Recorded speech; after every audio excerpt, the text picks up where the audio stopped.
بچې ستا نوم سره او ته کوم سکول باندې راوشړلې په نوشهره کیمپ کې؟ جی زما نوم سدیس او زما والد نوم ناصر دی او زه لورډن سکول کې 6 کلاس کې جی زه نن راوشړلم زما نن پیپر وایم. ولې راوشړلې بچې؟ کرونا فیس جمع شو نو زما پلار دوبۍ کې لکه هغه کاروبار نشته نو هغه فیس غواړي. ها فیس غواړي ته راوشړلې نو فیس په نه ورکې نو ماشومان به راشړي او دا ماشوم مره کرور دی دې هم راوشړلو. بچې ستا نوم څه دی؟ تیم د سکول نه راوشړلې؟ شعیب خان یار دا څنګه چلېږي ماشومانو مستقبل به دا چې د سکول نه راشړي او فیس به جمع شي راشړي په کار چې معاف کړي ریلیف ورکړي. شهنشاه دا د ما رشته داران دي د مور په جړا سار راله ماته د ما د دواړو بچو پیپرې دي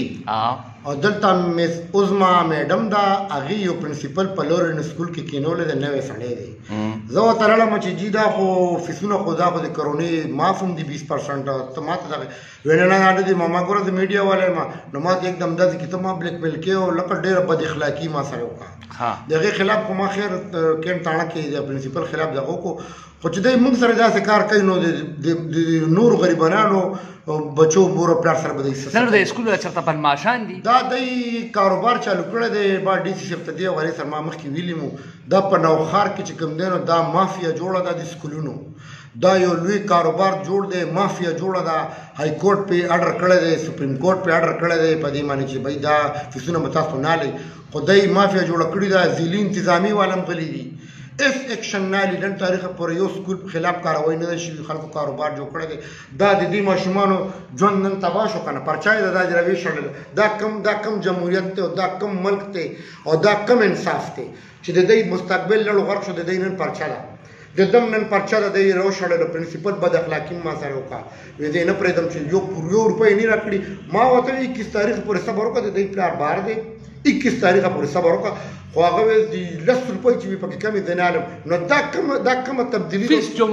څومره جمع دی باندې د باندې 6,000 دی په 34,000 دی نو پلار یې وایي چې زه به تا ته 21 تاریخه پورې پیسې راولېږم. نه حکومت خو دا اعلان هم کړو زما په خیال های کورټ هم څه کړو چې باید دې کې ریلیف ورکړي د هغې نه باوجود نو فیس جمع نه شو ماشومان راوشړل سکول یې راوشو او پرچا یې نه نو دا د ګډې بیزو منډېره